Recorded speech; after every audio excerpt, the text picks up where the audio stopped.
18절부터 23절까지 마가복음 7장입니다. 바리새인과 또 서기관 중 몇이 예루살렘에 와서 예수께 모여들었다가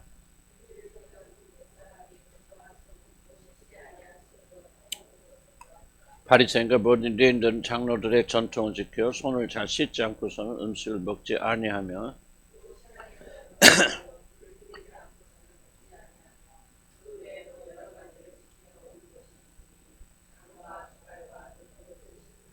이 바리새인들과 서기관들이 예수께 묻되 어찌하여 당신의 제자들은 장로들의 전통을 준행하지 아니하고 부정한 손으로 떡을 먹나이까?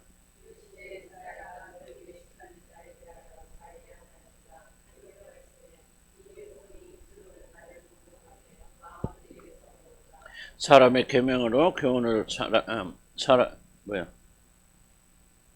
삼아 가르치니 나를 헛되이 경배하는도다 하였느니라. 또 이르시되 너희가 너희 전통을 지키려고 하나님의 계명을 잘 저버리는도다.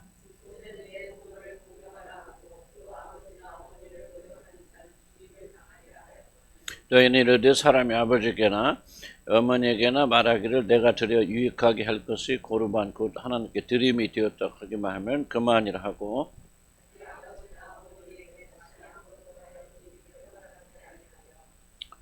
너희가 전한 전통으로 하나님의 말씀을 폐하며 또 이 같은 일을 많이 행하느니라 하시고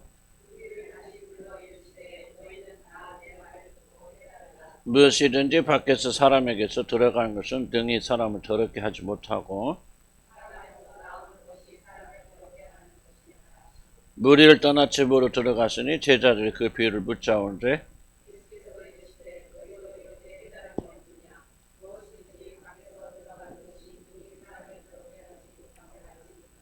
이런 마음으로 들어가지 아니하고 배로 들어가서 뒤로 나감이라 이러므로 모든 음식물을 깨끗하다 하시느니라.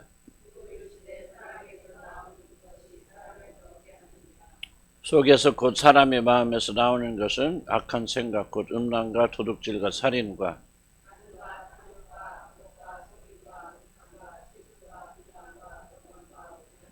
이 모든 악한 것이 다 속에서 나와서 사람을 더럽게 하느니라. 아멘.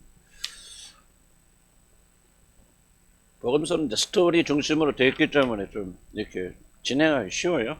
쉽고 또 재밌고 그러나 또 이 안에 또 압축된 의미들이 예수님의 행위에 대해서 이것을 풀어서 설명하는 게 서신도 써드리고 구약 성경이다.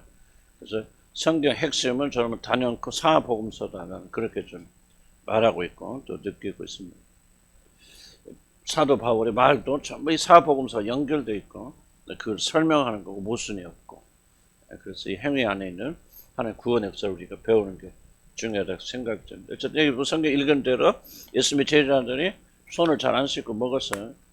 그 당시에는 거의 사실은 문명적으로 보면 좀 미개인이라고 보기는 좀 그렇지만 우리하고 상당히 많이 동떨어져 있고 그냥 먹고 자 그냥 그 자리에 쓰러져 자고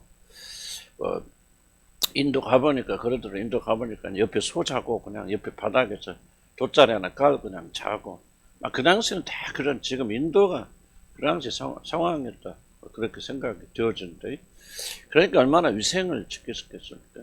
그래서 제자들은 이제 율법은 아니고 이제 장로의 유전으로 이렇게 손을 씻는데 예수님 자신도 잘 그랬을 것 같고 또 그 가르쳤으면 시켰겠죠. 그러나 제자들도 예식으로 손을 정결하게 하는 식으로 손을 씻지 않으니까 이제 저기 예루살렘에서 내려온 여기는 아직 갈릴리입니다. 유대의 같은 바리새인과 서기관들이 이제 이걸 이제 시비를 걸게 되는 거죠. 거기서 이제 중요한 주제가 나옵니다. 오늘 마음에 대한 주제가 사실은 손 씻는 주제가 중요한 게 아니고 정결 의식을 말하는 게 그걸 통해서 하나님께서 이 마음을 얼마나 중요하게 여기시고 마음을 다뤄야 되는가 그런 것을 보고 있죠. 자, 1번 보면 제가 다 읽긴 좀 그렇고요. 그러니까 손 씻는 그런 예식이 있었다. 그래서 이들이 이제 부정하게 되는 것. 하나님 택한 백성들이니까 어떻게 보면 부정해서 외부의 이방인들과 접촉하거나 또는 더러운 것을 그때는 미생물을 발견 못했으니까 유생학적인 차원에서 말하는 건 아닐 것이고 다만 이제 부정한 티가 들어온다 하면 우리도 뭐 어디 나갔다 오면 그런 거 어디 초장집으로 갔다 오면 옛날에 그랬죠. 소금 뿌리면서 뭐 그런 거 하잖아요. 고시래도 하고 뭐 하잖아요. 털어낸다고 하잖아요. 소금 뿌리 그런데 재수 없는 사람 가면 소금도 뿌리고 귀신 떠나라고 고추도 매달고 아마 비슷한 그런 맥락 이해를 하시면 돼요. 그래서 부정한 걸 떨쳐낸다. 그래서 손을 씻어내고 또 시장에 갔던 물을 이렇게 뿌리게 되어집니다. 그런 것들이 정결의식으로 사용되었다. 이번에 보면 이들이 이렇게 조심한 것은 뭐냐면 외부에서 들어온 악을 막아내기 위해서다. 근데 이제 이게 제가 벌써 이걸 잘 이해를 하고 생각을 해봐야 되는데 지금 이들이 관심하는 거 뭐냐면 외부에서 들어오는 악을 더러운 것을 침범을 막기 위해서 조심하고 있죠. 그렇다면 전제가 뭡니까? 항상 생각해야 돼, 생각. 그래서 내 안에 있는 내가 깨끗하는 게 더럽다는 거. 그래서 깨끗하니까 어디 가서 더러운 걸 안 묻혀오려고 하죠.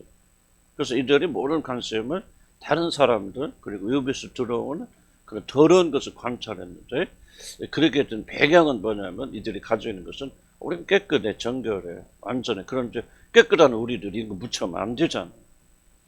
이게 이제 굉장히 중요한 그런 여기서 발견. 성경이 이렇게 다 설명하지 않지만 이제 읽으면서 이런 걸 잘 관찰해야 됩니다. 그래서 이게 굉장히 중요한 전제가 좀 되어져 있죠. 그래서 바리새인들 서기관들은 우리는 의롭다, 깨끗하다. 그러므로 우리가 다른 곳에 가서 또 다른 사람을 또 더러운 것이 묻어들으면 안 된다. 그런데 이제 주님이 말씀하시는 그게 아니다. 진짜 더러운 것은 외부가 아니야. 다른 사람이야. 너 자신이야. 네 마음이 한 것을 지금에서 말씀해 주고 계시죠. 저는 굉장히 좀 우리가 주술도 많이 하고 우리 신비주의도 하고 또 치유한다고 하면서 이 관점이 상당히 좀 저한테 의미가 있는 내용이다. 그렇게 생각이 듭니다. 그래서 뭐 우리가 누구한테 저 사람 만나고 저 사람 하면 저 사람께서 내게 들어와 그런 이제 이야기를 많이 이제 하는데 영향력은 굉장히 중요해요. 그래서 또 다른 이슈지만은 그 전제는 만약 우리는 깨끗해하고 자기 자신은 진짜 적을 바라보지 못한다면은 굉장히 큰 문제가 여기서 일어나게 된다는 것을 우리가 알 수가 있습니다. 그래서 여기 보니까 깊이 생각하지 못한 것이 뭐냐? 자신들이 깊이 타락하여 더러움을 이미 가지고 있는 죄인입니다. 묻은 거 들어오고 말 것도 없어요, 사실은. 이미 다 더러운데 가서 하나 더 묻어온다고 해서 더 더럽히지 않아요. 우리 자신은 이미 더러운 존재라는 거. 뒤에 설명하지만 또 이제 좀 그런 의미가 있겠죠. 그래서 이 사실을 인정하지 못하니까 오직 외부로부터 들어오는 걸 조심하십니다. 물론 외부로부터 침입해 오는 것을 조심하는 건 잘못된 거 아니에요. 조심해야 될 친구를 만나는 것도 말하는 거 조심해야 됩니다. 그러나 만약 이것을 우리 무의식 속에 나는 이 사람보다 더 거룩하고 정결하기 때문에 적은 밖에 있지 내 안에 있지 않아 라고 하는 그런 무의식을 가지고 있다면 이게 굉장히 큰 문제를 일으킵니다. 나는 여러분 대부분이 여기서 예외가 아니라고 생각해요. 저 자신을 포함해서. 너는 마귀 새끼고 나는 하나님 새끼고 이런 식의 어떤 실제 그럴 수도 있겠지만 그런 흑백 논리를 우리가 누군가를 대하게 된다면 우리는 굉장히 잘못되어진 그런 일이라는 것을 좀 여기 성경이 우리 강조하고 있다라고 그렇게 생각이 들어요. 무슨 뜻인가 조금 이해가죠? 어려운 건 아닐까요? 근데 그들이 저지른 큰 실수가 뭐냐면 밖에서 들어오는 것만 보았지 자신의 내면이 부패했던 사실을 보지 못했다. 그래서 결정적으로 자기 자신이 의롭다. 물론 신분적으로 우리는 의로운 사람이지만 다른 사람보다 더 의롭다고 하는 교만, 이것이 가장 핵심적 이슈가 됩니다. 3번 보면은 물론 이제 우리 주님이 율법, 선신을 다 이것이 모세의 율법으로서 나온 것은 이 차이를 알아야 돼요. 모세의 율법과 장로의 유전은 다르다. 성경에 말. 모세의 율법은 뭐냐면 대표적 십계명이라든지 모세가 시내산에 올라가서 십계명 받아왔죠.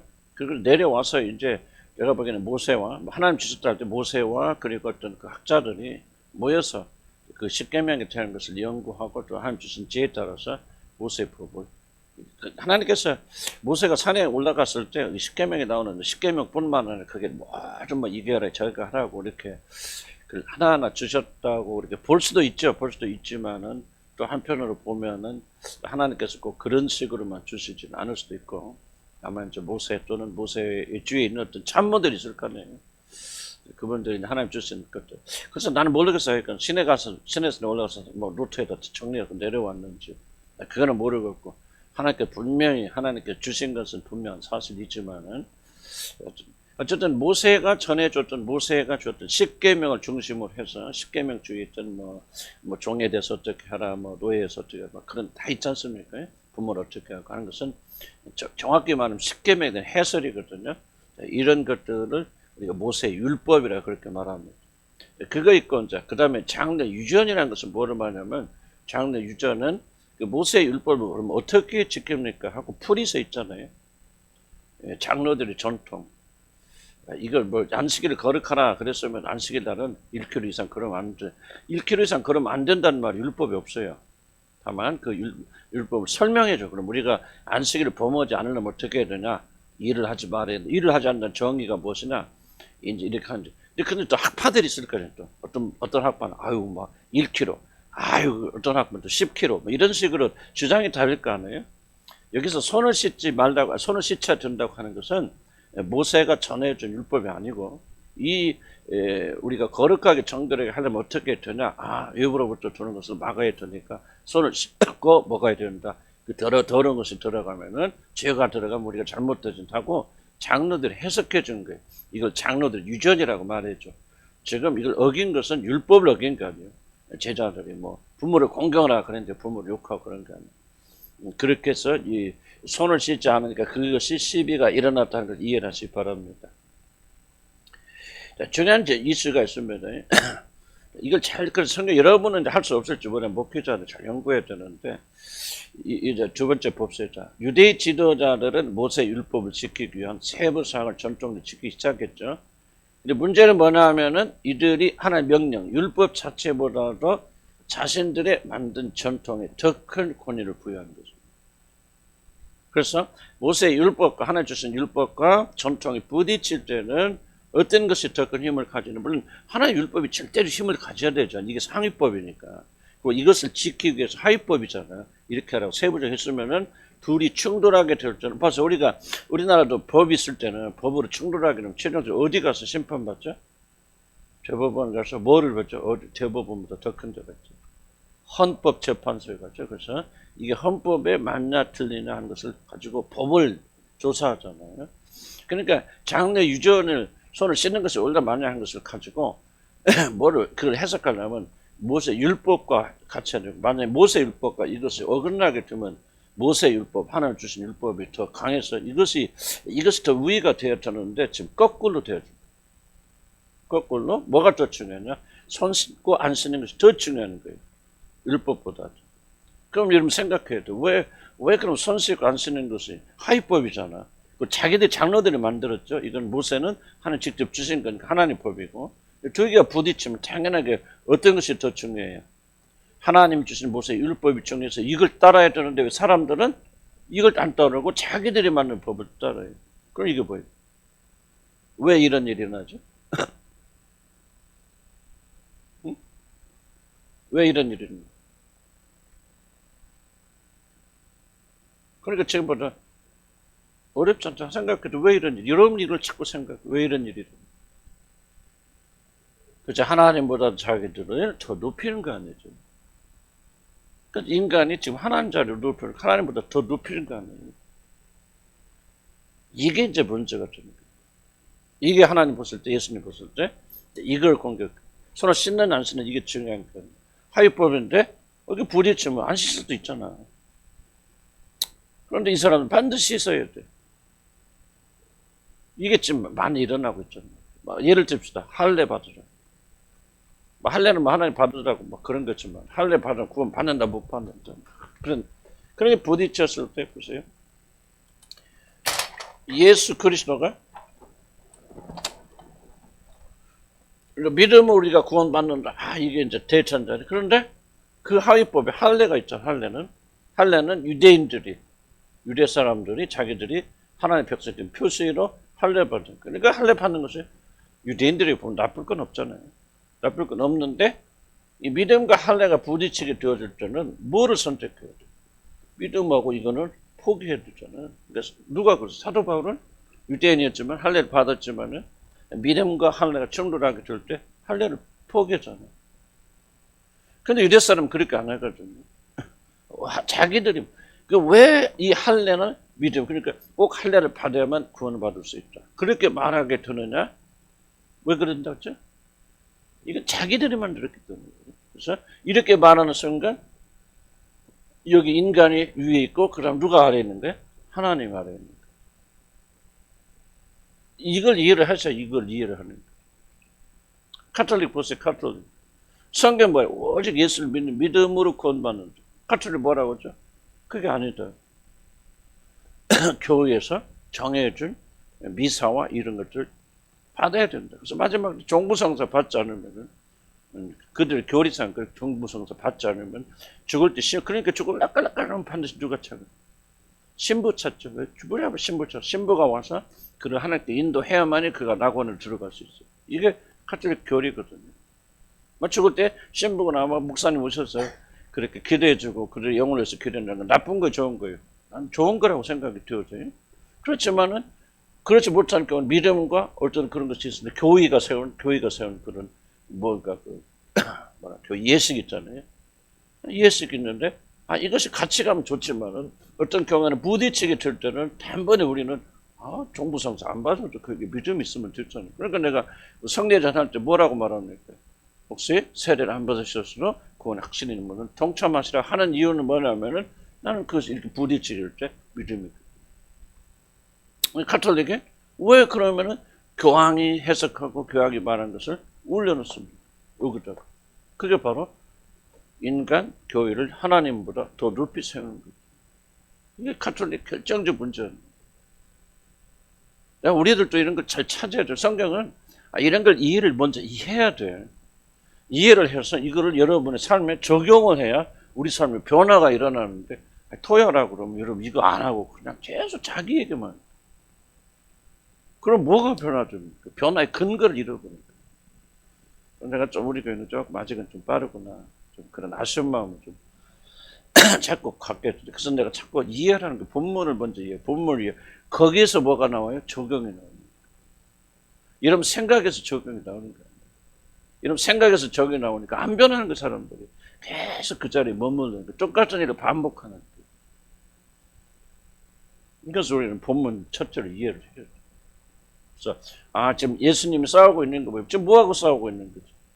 자기 자신을 하나님처럼 올려놓는 이런 자들에 대해서 상태에서 지금 주님이 싸움하고 있다. 이걸 그림을 그릴 줄 알아요. 아멘?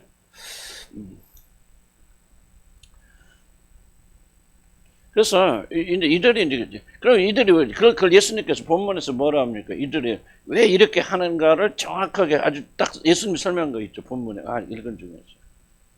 이 사람들이 왜 이렇게 한다? 뭐 하기는 나오잖아요. 그걸 찾아야 돼. 왜 이 사람이 이렇게 할까? 물론 하나님보다 잘 높여놓는데 예수님께서 본문에서 말씀하신 내용이 나오죠. 뭐예요? 그렇지, 입술로는 아주 정확히 찾죠. 입술로는 나를 공경하나 마음으로는 그렇죠. 하나님 하지만은 실제 그들의 마음은 하나님을 경멸하고 없인 여긴단 말이에요. 마음도 멀다나. 그렇기 때문에 이런 것들을 올려놓는다. 그래서 고르반 얘기를 주님이 하는 거죠. 고르반은 뭐예요? 고르반은 뭐냐면 이게 하나님께 바치셨다 그런 거, 바쳤다. 고르반 그런 거. 하나님께 바친 거다. 우리말로 헌물이다, 그래서 이 고르반이라고 하는 것은 하나님께 바친 물건인 것인데, 이제 이들이 장로들 유전이 뭐냐면 어떻게 해석하냐면, 이 고르반이라는 거 우리가 이렇게 딱 하나님께 드릴 것이라고 딱 떼어놓게 하면은, 이렇게 떼어놓으면 이건 하나님께 속한 거야. 누구도 손댈 수 없고 거룩한 거니까. 뭐냐면 내가 이걸 고르반이라고 선언만 하면은 이제 심지어 부모가 와서 나 이거 좀 배고파, 먹을 것이 없다, 돈 좀 이거 갖다 먹게 해줘. 그러면 안 돼요, 하나님. 안 돼요, 어머니 아버지. 이건 고르반이에요. 그렇게 말하면은 모든 부모를 공경할 의무에서 면제된다는 얘기죠. 이게 바로 고르반이에요. 이해가서 무슨 말인지? 그러니까 하나님께 드려졌다라고 한다면은 이거는 우리가 부모를 공경할 의무에서 면제가 돼요. 자, 그런데 잡으세요. 내 부모를 공경하라 하는 것은 무슨 뭐예요? 모세 율법이잖아요. 10계명이 나오죠? 10계명 몇 계명이야? 10계명이야. 5계명이 내 부모를 공경하라. 인간에 주신 인간 관계에서 주신 계명 첫 번째가 내 부모를 공경하라. 이건 율법이에요. 그러니까 이걸 바꿀 수 있어 없죠. 못 바꿀. 하나님 주신 법이기 때문에. 그럼 고르바는 이 밑에 있잖아요. 고르바는 이걸 해석하는데 아무리 부모라도 이렇게 그럼 죽기까지 뭐든지 다 부모가 원하면 다 공경해야 됩니까? 질문이 나올 거 아니에요. 그럼 답변이 뭐냐면 그렇긴 한데 그럴 필요가 없는 경우들이 몇 가지 있다. 그것은 하나님께 드리는 거라면은 이건 고르반 그런 해석하는 거지 만든 거죠. 고르반 그러면은 이 무음에서 면제된다 하고 이 고르반으로 무엇을 피하게 되냐면 바로 율법을 피하게 되는 거죠. 그러면 이게 이제 똑같이 말하는 이게 똑같은 상황이죠. 그럼 우리도 고르반이라고 하는 게 많이 있을까요? 있어요. 다 마찬가지고.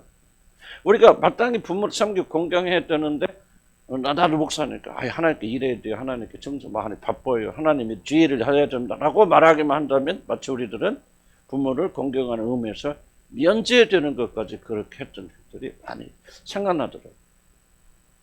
그 성경을 이해하려면요, 성경을 많이 생각해야 돼요. 성령께서 그때 지각의 눈을 열어주셨어요.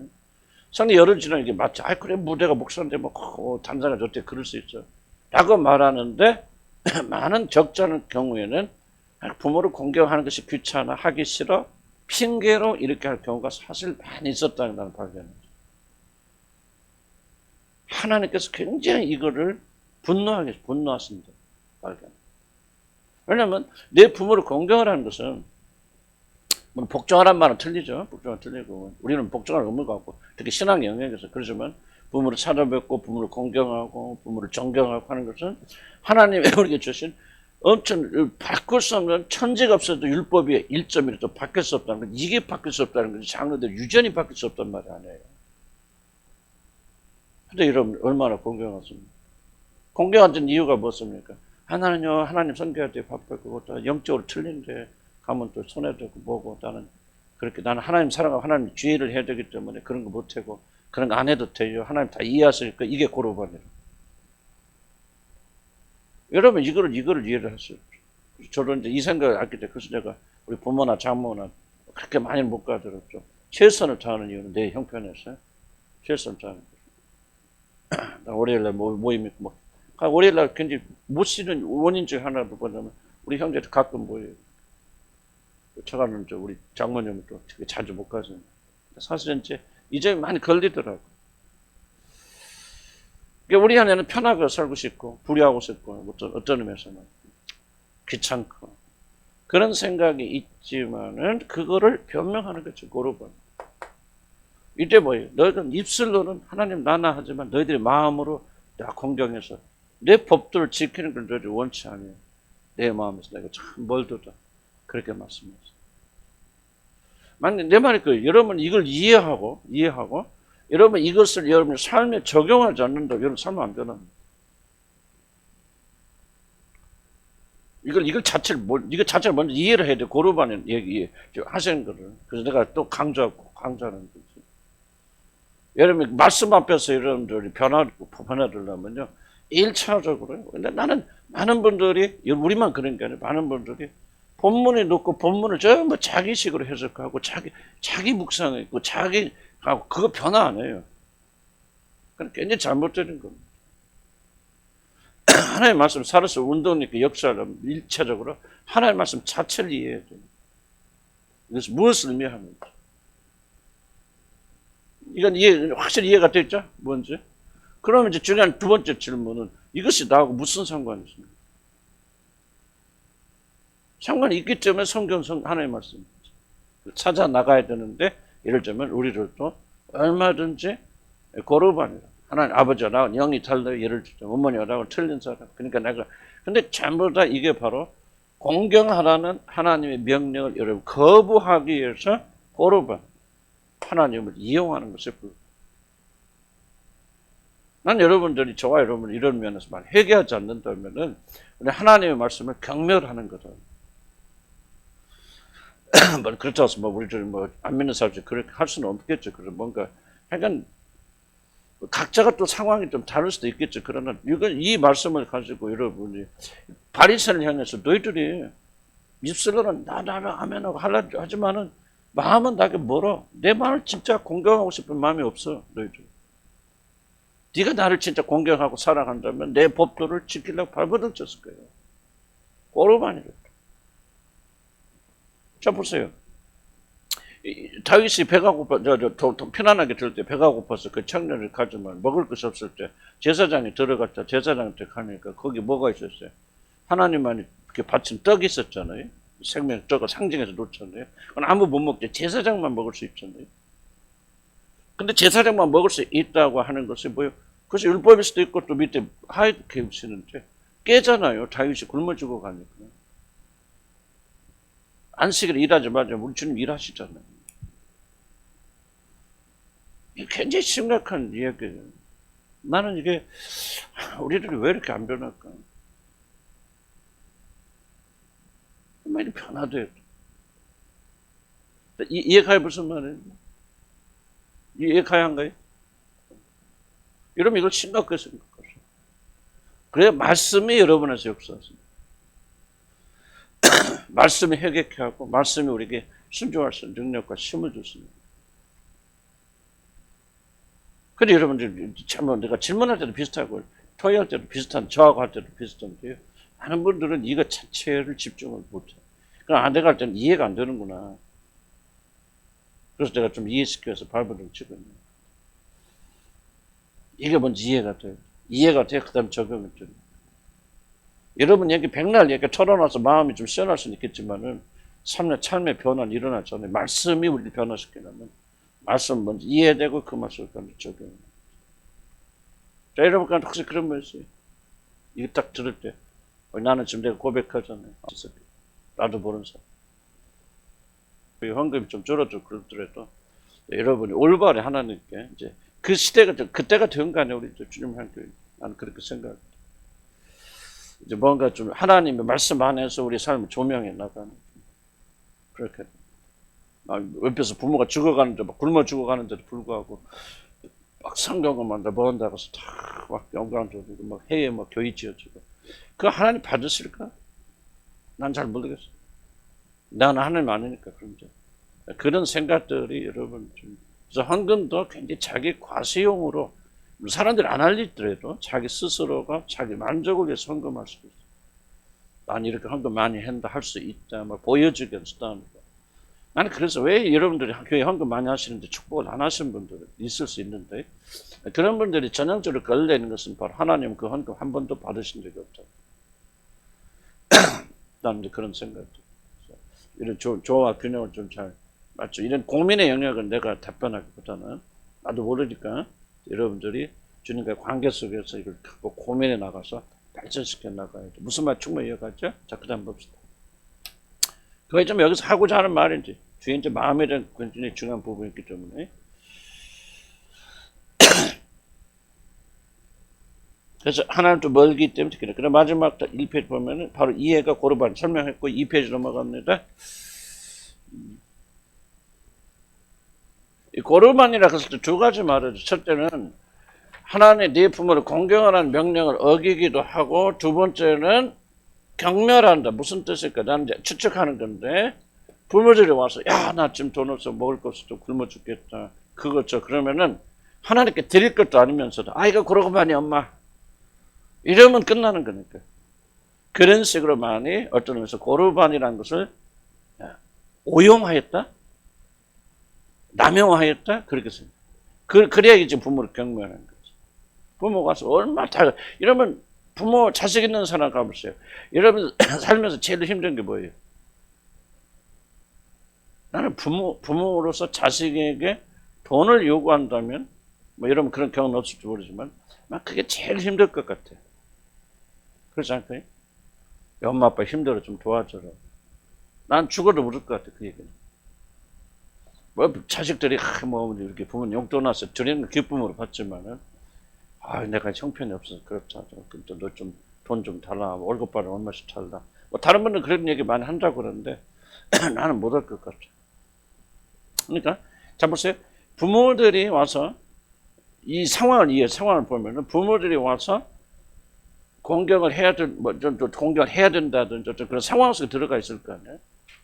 그러니까 이 자식이 고르바니오라고 하는 말을 했을 때 나는 부모로서 그 말을 물론 하나님께 드리는 거다라고 말하지만은 가장 굉장히 조금은 힘들었을 것 같아. 그래서 우리 주님이 경멸이라는 단어를 쓰십니다. 고르반을 통해서 네 부모를 경멸한다는, 무시한다는. 우리 부모 입장에서 보면 내가 꼭 정말 이거 얼마나 다급하고 얼마나 힘들으면 이번에 좀 뭐를 좀 해야 되고 뭐 수술을 봐야 되는데 돈이 100만 원이 좀 필요하다. 좀 어떻게 해줄 수 없겠나. 정상적인 부모는 어렵고 힘들게 이해하겠는데 그 아들은 그렇지. 아이고 엄마 이거 고르바냐. 주고 싶어도 못 주네. 하나님의 것은 내가 어떻게 주겠어요. 하고 뭐 그런 식으로 안 했을지라도 그 순간에 이 부모들은 굉장히 수치심을 느낄 수 있겠다. 상황 이해가시죠? 그래서 주님이 부모를 경멸한다고 말합니다. 경멸. 이해가시죠? 그래서 충분히 제가 뭐 다 설명드리고 이러면 이제 몇 번 이제 고백을 통해서 다 이해가 되려 그렇게 생각이 되고요. 그렇게 하는 이유는 뭐냐? 하나님을 경외하는 마음이 전혀 없기 때문이다. 하나님의 법도에 대한 경외심이 전혀 없기 때문에 이렇게 하는 것이다. 이들이 전통의 부모에 보면 불의하는 구실로 사용했다. 그래서 경멸 쭉 내려옵서 4번. 근데 우리 주님께서는 이제 이렇게 충분히 들면서 더 깊은 진리까지 이것이 이제 마음에 관한 여기 주제에서 뭐로 있냐 마음의 주제로 이끌어냈습니다. 그러니까 여기서 말하는 결론이 뭐냐? 니들이 그렇게 하는 것은 하나님 사람 마음이 없기 때문이야. 그 말이. 하나님 공개하는 마음이 없고 마음이 삐뚤어졌고 마음이 멀기 때문에 그렇게 하는 거야. 그러면서 주님이 그걸 이어서 뭐냐면 마음이 무엇인가를 내가 가르쳐 줄게 하고 마음의 주제로 넘어가는 거야. 자, 이해가시죠? 그럼 마음이 보자.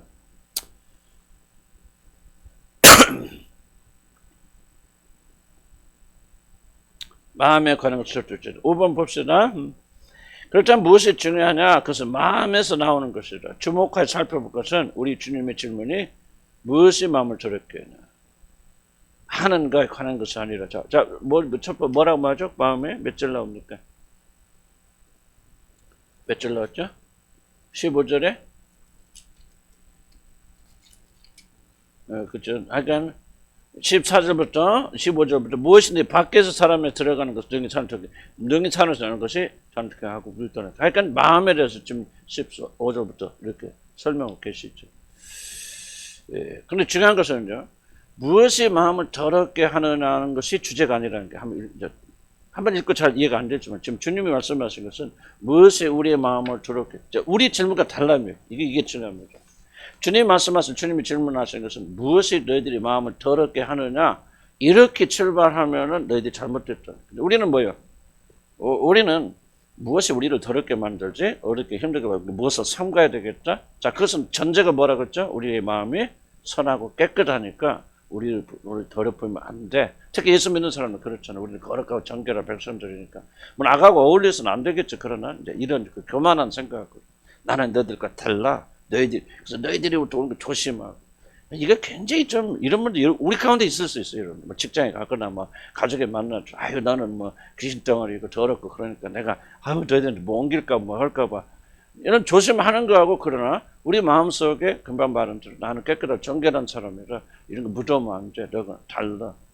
이런 식으로 한다면 지금 여러분이 여기 이 범죄에 들어가요. 아니, 여러분, 적절하게 해당된다고 생각합니다. 해당 안 된 사람 난 거의 없다고 생각합니다. 저를 포함해서.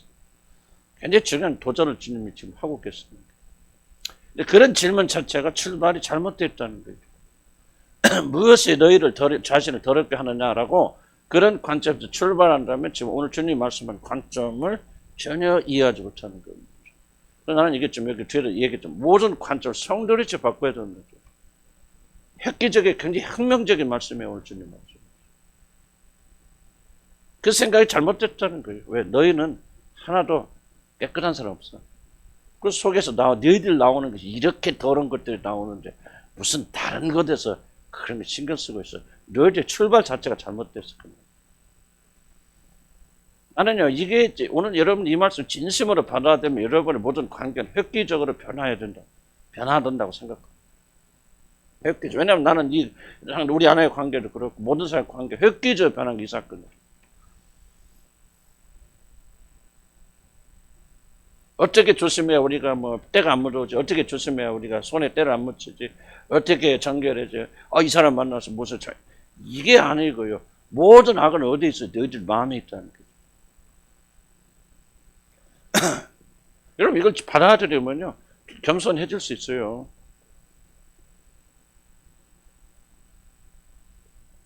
좀 여러분 교회 잘한다고 믿음 없는 딸과 여러분 누가 더 어렵다고 생각하십니까? 나는 여러분 더 어렵다고 생각한다고 생각해요. 그게 전체적으로 바뀌지 않으면 여러분은 하나님과 화목할 수 없습니다. 이게 도전하는 게. 어려운 얘기 오늘 지금 박아보면 굉장히 어려운 이야기입니다. 자, 그래서 두 번째 단락 볼 거예요. 첫 번째, 그래서 무엇이 중요합니까? 무엇이 마음 저력하니까 잘못된 질문이에요. 우리 주님의 전제는 뭐냐? 인간의 마음은 이미 부패였기 때문에 마음을 더럽힐 것도 더럽힐 수도 없고 더럽힐 것도 없다는 거예요. 이미 더럽혀졌는데 이미 끝났는데 이미 만신창이 됐는데 뭘 다른 게 더 들어와서 더 더럽히고 그러냐. 그거 신경 쓰지 말란 말이죠. 오해하지 말고 들으세요. 우리가 밖에서 들어오는 건 아무렇게 하고 다닌다. 그 말하고 있는 게 아니고 조심하지 말도 아니. 그러나 만약 여러분의 마음은 거룩하고 선해서 내가 외부에서 들어오는 것만 조심하게 되면 거룩하다고 하는 이 오해를 주님께서 지금 여러분께 말씀하고 계십니다. 여러분 더 이상 더 큰 죄 경험할 필요 없어요. 여러분 자체는 언제 타락되어 있어요.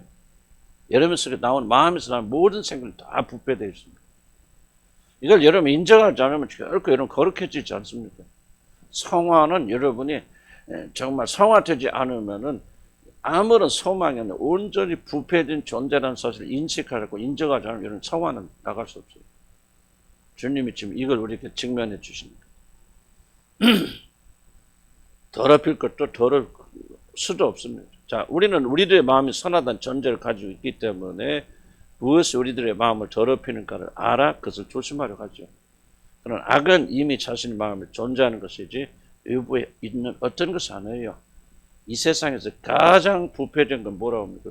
그러잖아요. 뒤에 나오죠. 에레미야 나오잖아요. 밑에 8번에 미리 나옵니다만 만물 중에서 만물보다 심히 거짓되고 부패되는 것은 사람의 마음이죠. 그럼 여러분의 마음이 만물보다 부패됐어요. 아니 만물보다 더 심히 부패되고 거짓된 마음에 뭐가 더 침체를 합니까? 뭐를 조심하십니까? 조심하지 말라는 얘기 아니고 우리 이런 마인드를 내 생각을 해봐야 돼요. 지금 앞에서 이야기하고 있는 사람부터 여러분의 마음에 그 사람 관점에서 말하는 여러분이요. 그 사람보다 더 심히 만물은 그 사람 들어가죠. 그 사람보다 왜곡되고 부패되고 한 게 여러분의 마음인데 그거는 못 보고 지속적으로 다른 사람의 악만 보잖아요.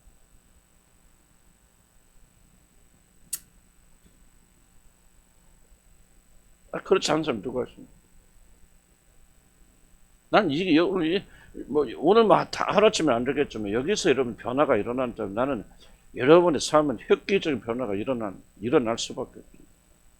가정 회복이 되고 관계 회복되고 그렇죠. 그럴 수밖에 없죠. 그렇게 안 되는 이유는 뭐냐면 아직도 여러분은 여러분 자신이 거룩돼요. 여러분 다른보다 의로워요. 여러분 자식보다 여러분 더 주님과 가까워요. 깨끗해 정결해요. 네가 문제야. 그래서 너의 잘못이 나한테 영향 주지 않게 해서 자기를 지키잖아. 주님 이건 철저히 뒤집어 놓는. 그 바리새인보다 왜 손을 씻죠? 나는 깨끗해 정결해. 다른 게 무더우면 안 되잖아. 무더운 걸 떨어내는 걸 씻어내는 것이죠. 왜 나의 거룩을 유지하기 위해서. 주님 그런 말하는 것도 그거 상관쓰지 마. 이미 더러운 공장을 놓여. 너로부터 나오는 게 더러운 것이지. 들어오는 게 더러운 게 아니야. 너부터 나오는 모든 생각 다 음란하고 방탕 다 목록 나오잖아. 뒤에서. 다 더러운 거. 네가 문제예요. 네가 악이고 네가 악의 공장. 너 신경 써. 그 말에 주님 말씀하셔.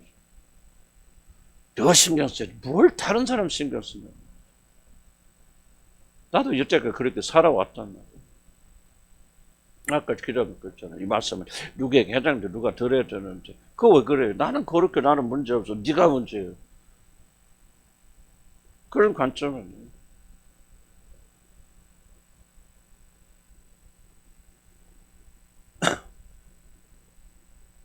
무슨 도전인가 정부 이해합니까? 심각한 도전. 그래서 오늘 마가복음에서 가장 심각한 이슈 중에 하나가 오늘 이것이 아닐까 저는 막 그렇게 생각합니다. 참 이게 참 복음서 놀라워요. 놀라워. 하나하나 이제 분석하고 읽어보면은 주님 주신 지혜 가운데 그렇구나. 이 말씀 앞에 적나라하게 여러분이 노출되지 않으면 우리는 변화 안 됩니다. 난 그때부터 뭐 싹이라면 거짓말이지 비교하는 게 막 없겠어요. 아직 내 마음 분별에 그래 있지만 그런 것이 나를 장악하고 올라오지는 않아요. 그때부터 또 숨어서 나오겠지. 인간은 기묘하니까. 그러네. 나는 하나님 내려다보지만 나는 내가 여러분보다 믿음 좋다 생각합니다. 다는 아니겠죠. 다는 아니겠죠. 그러나 나는 여러분들 열심과 정렬 굉장히 부러워하고 나도 좀 우리 교인들처럼 잘 믿었으면 좋겠죠. 물론 여러분도 다른 데 문제가 있겠고 내가 지적도 주고 그러지만 나는 그런 마음의 자세. 나는 거짓말 아니야. 주님 내려다보는. 그럼 나같이 교만한 사람, 나같이 자존심 강한 사람이 어떻게 그런 마음을. 말씀밖에 없어요. 우리 고쳐나는 것은. 말씀밖에. 악의 공작이 너야 그 말이 지금. 네 마음에 완전히 부패된 너는 천하의 그런 사람이 직장 가면 직장 동료들하고 싸우겠습니까? 직장 동료들이 잘못을 지적하고 너 잘못했다 고쳐라 그러겠습니까? 그런 남편이 아내를 향해서 그것도 나와요. 나오고 인간이 그러니까 그렇지만 또 깨닫고 회개하고 그렇구나. 내가 죄인인 걸 또 잊어버렸구나. 내가 악의 공작인 걸 잊어버렸구나. 왜 이렇게 다른 사람 단점이 그렇게 잘 보이는 줄 아세요? 여러분이 그 문제 덩어리가 여러분 안에 있기 때문에 보사드리기 때문에 그래요. 여러분. 잘난 체 그렇게 하니까 잘난 체 하는 사람 미운 거예요. 마음이 대립돼 음란하니까 음란한 걸 하는 사람 싫은 거예요. 보이는 거예요. 다른 사람 눈에 거슬린 것이 바로 여러분 안에 가득 들어있기 때문에 그런 것이 힘든 거예요. 그러니까 여러분들 이걸 진짜 진심으로 말씀이 마음에 새기게 되어주면요. 관계 변합니다. 그때부터. 버릇은 약간 남았을지만 내가 아내보다 남편보다 어렵다는 생각 못합니다. 직장 정리했죠. 잘못을 보고도 저 사람이 나보다 잘못됐다. 안 보입니다. 그럴 수가 없죠. 그러니까 자기 자신을 어렵다고 생각하는 철저히 착각해 봐야지. 신분적으로 어렵죠. 나는 하나님 앞에서 예수 그때 의를 가지고 나가기 때문에 모자람이 없는 의에 그러나 그것을 여러분 자신이 본인이 어렵다는 뜻이 아니죠. 우리 안에는 이렇게 악이 크니까 주님 말하는 관점은 네 눈에 있는 들보를 부터 먼저 빼라 그 말이에요. 들보도 있으면서 왜 나한테 사람 티눈을 빼냐 말이죠. 나도 주님 알면 알고 자기를 알면 알수록 그냥 다른 사람 비판 판단 정죄는 현저하게 들어가고 믿지 않는 남편과 사는 게 편해지면 좋겠다. 이 사람이 나보다 어려운 사람. 웃어보세요. 다말을 향해서. 네가 나보다 어렵다 그러잖아요.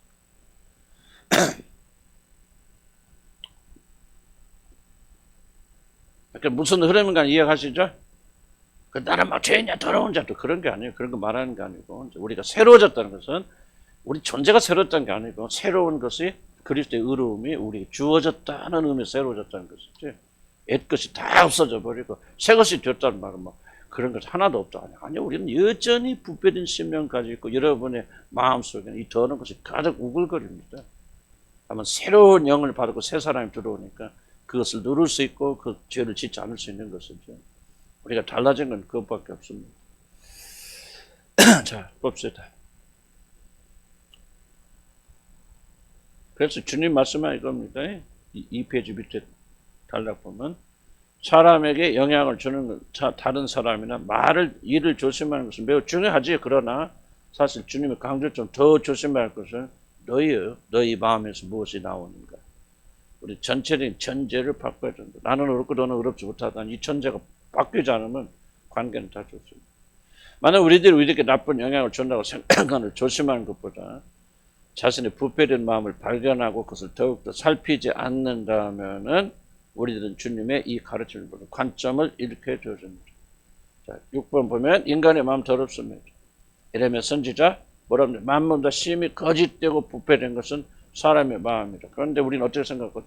이건 예수 안 믿는 사람 이야기지 나하고는 상관이 없어. 이렇게 생각합니다. 안 그래요.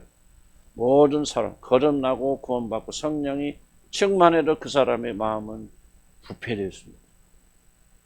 안 부패됐자면 왜 죽습니까?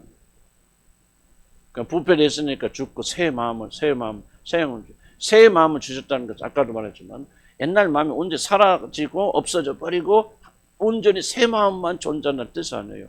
옛 마음 그대로 존재가 있고 그 옆에 그와 함께 새 마음을 주셨다는 얘기예요. 그래서 이 새 마음이 옛 마음을 자꾸 정복해 들어가면서 다스리면서 죽기까지는 안 되죠. 죽기까지는 안 되죠. 이 마음 고스란히 있지만은 싸워서 이기고 옛 마음이 옛 사람이 우리를 지배하지 못하도록 새 사람 새 마음으로 주셔서 그것을 이기게 하시고 그래서 그리스도인들 가장 큰 특징 뭐에 있다고 그랬죠? 갈등과 투쟁에 있다고 그랬지 않습니까? 그러다 우리 주님 오시는 날 새 몸을 받으면 이제 죄는 온전히 소멸되잖아요. 왜 우리에게 죽는 것이 필요합니까? 그래야만 죄의 몸이 소멸됩니다. 죽음은 축복입니다, 여러분. 놀라운 축복이에요. 그리고 죽은 뒤에 부활할 때 받는 몸은 뭐예요? 새로운 몸, 죄에 전혀 오염되지 않는 죄를 질려야 지을 수도 없는 그런 몸이 되어줍니다. 얼마나 영광. 그래서 우리는 죽음을 기다려야 돼요. 죽음은 영광이에요. 자살하라 그 말이 아니고 죽음은 영광입니다. 그래서 우리는 죽음을 그리스도인들은 굉장히 긍정적으로 맞이해야 돼요. 그리고 누가 행복하다 복되다 그래서 주 안에서 잠자는 자들은 복이 있도다 그래서 우리 죽음을 굉장히 긍정적으로 생각하고 기쁨으로 맞이해야 되고 죽을 병에 걸리거나 너무 살라고 발버둥 치지 마세요. 나는 내 지론이 그래요. 죽을 병에 걸리거든. 그러니까 옥하는 목사님이 됐건 그 유명하신 주님을 사랑했던 분들은 치료 안 했잖아요. 암 들렸을 때. 그냥 죽어갔어요. 죽음을 선택한 거예요. 하나님 주셨으니까 내 사명 다 했고 주님이 주신 것이니 살기 위해서 발버둥 안 쳤어요. 왜? 하늘에도 물론 고통스럽지만은 하늘에는 소망이 있고 자기가 돌아갈 본향에 대한 믿음이 있기 때문에 이 고통만 넘고 나는 영광스러운 그날에 돌아갑니다. 치유. 여러분 치유. 이어령 교수도 믿음 가지고 죽었죠. 그 딸도 누구지? 이민아 목사도 똑같이 암으로 죽었어요. 그분들도 다 치료를 거부하고 그리고 이제 고통스럽지만은 그렇게 고통하다가 하나님 나라 갔습니다. 그분들은 죽음의 영광을 아는 분들. 우리도 같은 거 생각해요. 여러분 죽음에 대해서 많이 생각해요. 많이 생각해요. 영광스러워. 오래 살려고 하지 마. 오래 살려면 그 주님 주시면 그러지 마. 최든지 막 그렇게 목숨에 구애하지 마세요. 그리스도인들은 죽는 순간 영광의 나라로 들어가고 가장 아름다운 건 뭐예요? 이제 죄는 더 이상 존재하지 않는 그런 영광의 몸을 입게 되어집니다. 아멘. 그러나 이 세상 사는 동안은 우리는 어쩔 수 없이 이걸 이해를 해야 됩니다. 우리 심령은 부패되어 있다. 부패는 너무 크고 3페이지 보면은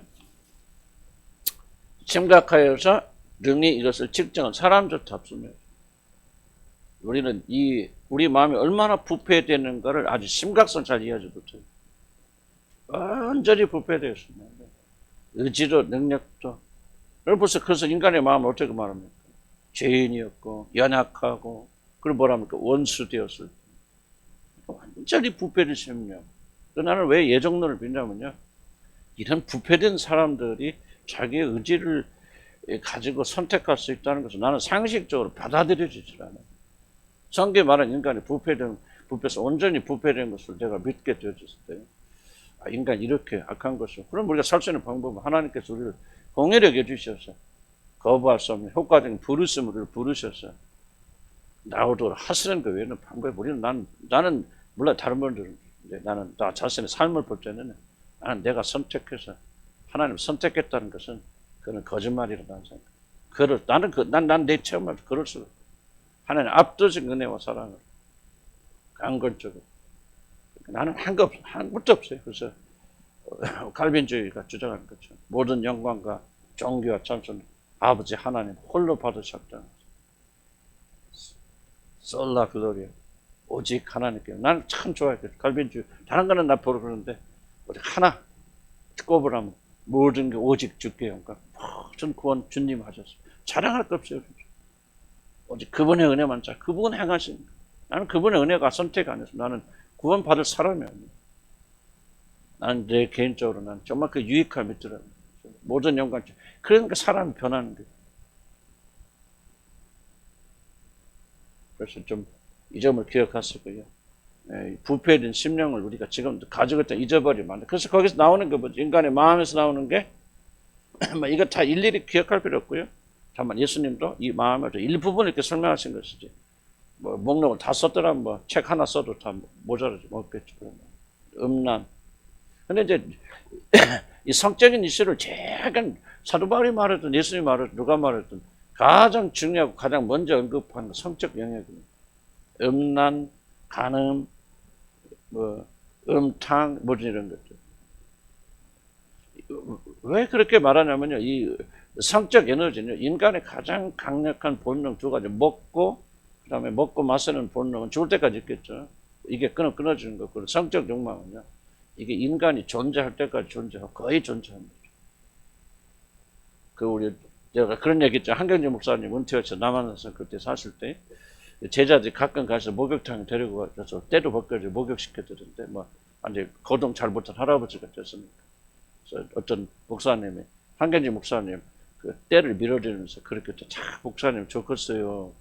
왜? 그랬더니, 목사님은 이제 나이 드시고 이래서 그런 생각, 그런 음란한 생각 안 드시잖아요. 얼마나 좋아요. 나이 들겠어. 이제 한경재 목사 그러잖아요. 그런 소리 말아. 사람이 숨 쉬는 나는 그 생각이 안 떠나. 그래서. 그런데, 나이 노인들은 그러지만 어떤 그 스쳐지는 생각이 됐대요. 음란이라는 꼭 성적인 섹스를 보기보다 어떤 그런, 이런 것들은요, 본능인 것 같아요, 본능. 그래서 주님께서 여기 보면 음란, 간음, 음탕. 이 음란은 그냥 우리가 도를 지나게 결혼 밖에서 우리가 상상. 요즘 다 음란한 세대 아닙니까? 인터넷 뭐 켰다 그러면 음란한 거 나올 수도 있잖아요. 나 이게 너무 충격적인 것은 뭐 음란한 것이 있다는 게 충격적인 것이 아니라 그러한 것들이 누구에게도 누구라도 접근할 수 있다는. 초등학교 아이들도. 난 이게 이제 굉장히 충격적인 사회가 되어졌다. 뭐 음란한 건 옛날부터 있었잖아요. 옛날부터 있었고 뭐 고대 1세기, 2세기 뭐 로마 시대는 보면 사실 우리보다 더 음란했죠. 덜 음란하지 않습니다. 이건 인간이 존재하는 음란을 떠나지 않는데 이제 현대 문제는 너무나도 쉽게 접근해서 아이들조차 그렇게 되어졌다는 게 참 이게 비극적이잖아요. 비극적. 자, 여러분 해당이 된지 안 될지도 모르겠지만 음란이라는 주제를 성령께 조명해 주시면 여러분들 어떤 하나 말씀을 잘 드려야 되는데 절대로 우리가 여기서 특히 홀로 계신 분들 자유로운 것이 아니다 생각. 근데 음란의 문제는요 결혼했다고 해소되는 게 아니에요. 혼자 산다고 해서 자리가 모든 자들에게 만인에게 죽을 때까지 혹시라도 스쳐지는 생각이라도. 이내 중요한 겁니다, 여러분이. 음란은 저는 행하지 않죠. 근데 어떤 데 보면 음란은 생각이 스쳐 지나가는데 많은 분들이 이거를 마귀의 역사다 그렇게 생각합니다. 근데 나는 달리 해석해요. 뭐 마틴 루터 존슨 목사님도 그게 일단은 이런 생각이 올라올 때 내가 원하는 생각이 아니라 사단이 집어넣은 생각이다 그러는데 나는 그렇게 좀 해석을 달리 합니다. 사단이 집어넣은 생각이라면 저항할 수 없는 강력한 힘으로 옵니다. 가룟 유다에게 사단이 들어가고 예수를 팔생을 집어넣었을 때 그럴 때 뭐예요? 그가 제자의 위치에 있지만 거부하지 못하잖아요. 그러니까 사단이 집어넣은 생각은요 강력하고 여러분 내가 볼 때 상식적으로 볼 때 거절하기 거의 어려운 겁니다. 그러면은 우리 안에서 올라오는 가끔 뭐 이런 생각이 난다. 어디서 올라올까요? 공장이 예수님 말씀은 너희 마음이랍니다. 마음에 있어야 고스란히 있다가 긴장이 풀리거나 뭐가 했을 때 올라오는 거예요. 그런 것이 사단이 아무것도 없는데 집어넣는 게 아니에요. 사단이 집어넣는 것은 불가항력적으로 온몸을 주체할 수 없을 정도로 욕정과 열정, 여러분이 기도해도 안 되고 뭣도 안 되고 하는 그런 강력한 힘으로 올 때는 사단의 역사구나 그렇게 말할 수 있지만은 나는 여기서 말하는 거의 대부분은 여러분의 마음에서 도둑질 보면 어디 집에 가서 저 좋네. 내가 가졌으면 좋겠네. 그거 도둑질이거든요. 마음으로 이미 도둑질한 거거든요. 저 가져가고 싶네. 뜬금맞게 그런 생각 들어야 하는데 나는 어떤 그런 생각 들어요. 저거 가져갈까? 웃기는 생각이지만, 스쳐 지나가는 생각이지만, 그 지쳐진 생각이 뭐라는 거예요? 이런 마음이 도둑질로 가득 차 있다는 거예요. 이게 올라온 거예요, 살짝. 도둑질 같은. 도둑질은 훔쳐만 도둑질인 거예요. 정당한 노동의 대가가 아니고. 다 도둑질이죠. 하여간 여기서만 핵심은 하나하나 문제를 말하는 게 아니라 너희들의 마음이 이거 한가라도 올라온다면 너희들의 마음이 그것이 부패되는 증거다. 그러니 내가 한 말을 너희들이 받아들이고 마음을 하나님께 드리기 위해서 그렇게 해준다. 그런 거예요. 살인하는 건 얼마나 많습니까? 죽이고 싶고 막 칼로 총으로 쏴줘 그런 건 아니죠. 막 죽이고 싶더라 믿다 하는 말은 뭐예요? 그게 살인 아니에요. 그런 마음 없습니까? 저 사람 좀 없었으면 좋겠죠. 살인하는 마음이 아니에요. 그런 마음이 왜 올라오느냐? 이런 심령이 부패되기 때문에. 마귀가 저는 생각이 안 돼요. 이런 영혼에 주목해서 이거는요. 어떤 사람은 특정을 가지고 있는 게 아니에요. 모든 사람이 똑같은 마음을 가지고 있습니다, 여러분. 하나님 은혜를 떠난 가운데. 다만 어떤 사람은 어떤 영역에 더 많이 일어나 그런 차이는 있을 수 있겠죠.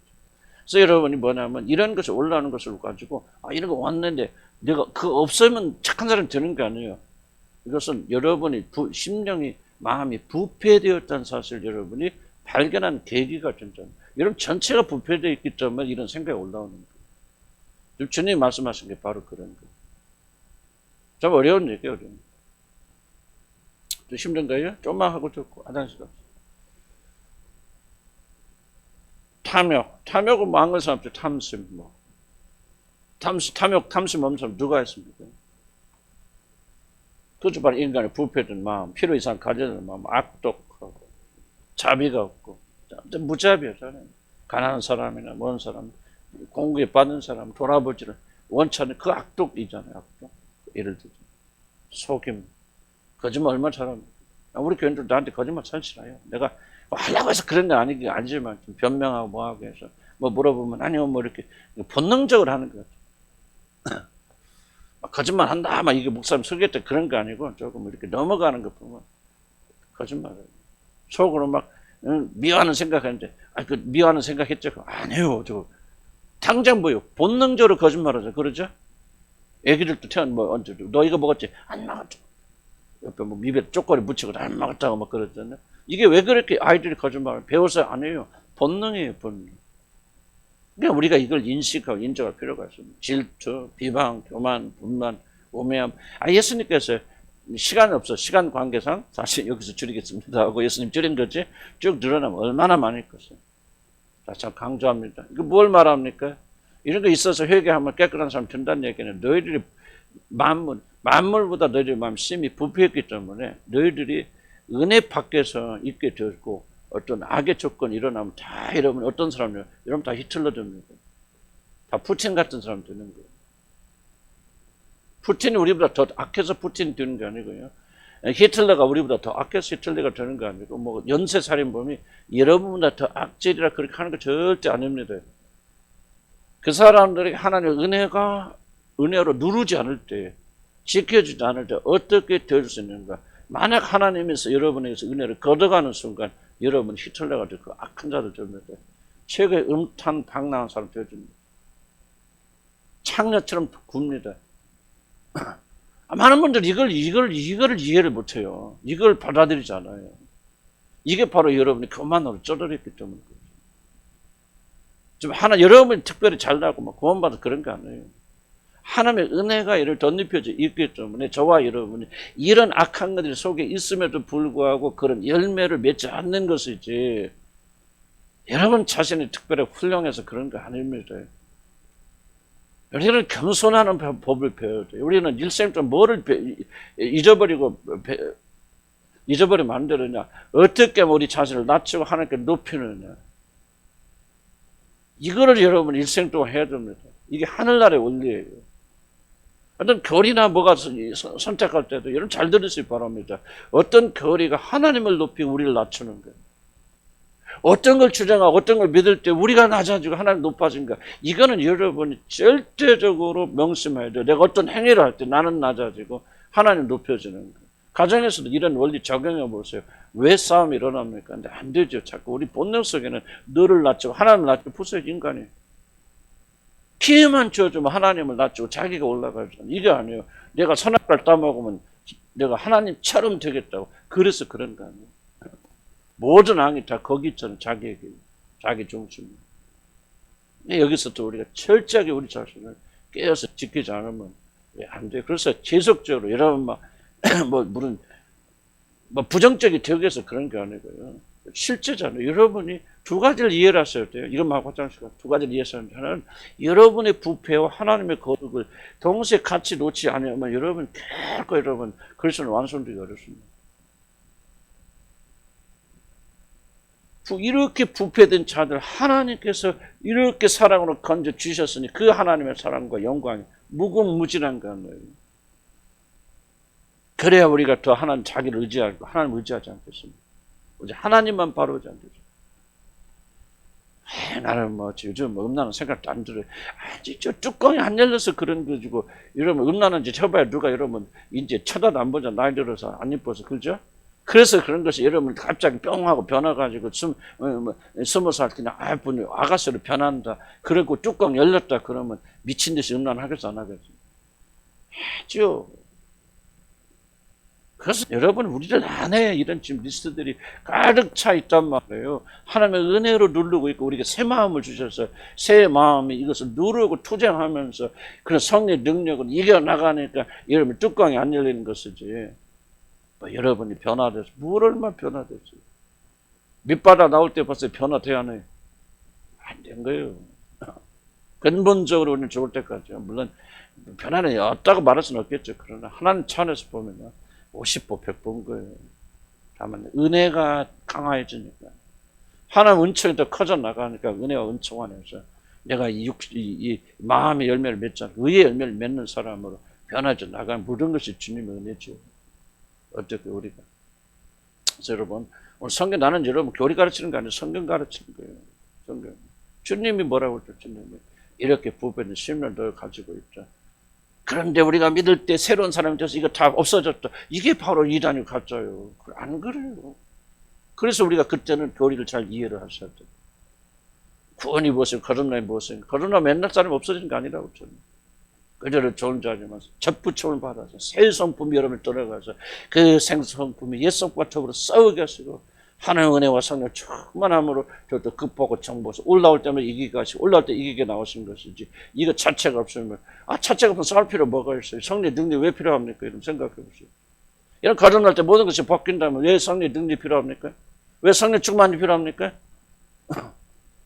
이미 충만한데 잘못할 수도 없는 사람이 되어져 버리는데 왜 하나님의 은혜가 필요하고 하나님의 능력이 필요하고 성령 인도하심이 필요합니까? 그렇지 않으니까 그런 거예요. 왜 마귀를 대적하라고 그럽니까? 왜 저와 저 사랑하는 자녀들아 내가 이것을 기록하면 죄짓지 않게 하려 함이라 사랑하는 자녀들아 죄짓지 마라. 왜 그럽니까? 안 변화주니까 그런 거 아니에요. 거듭났을 때 예수 믿을 때 모든 것이 다 변화돼. 의심 만든 사람 의심이 하나도 없어. 막 우울증 있던 사람 우울증 다 날라가. 걱정 근심 없어. 막 시기 질투 다 없어지고 완전히 100% 다른 사람일 때 그러면 하나님 왜 필요합니까? 왜 성령 필요하고 왜 기도가 필요합니까? 그냥 자연적으로 살아가면 되는 것이지. 구원파처럼.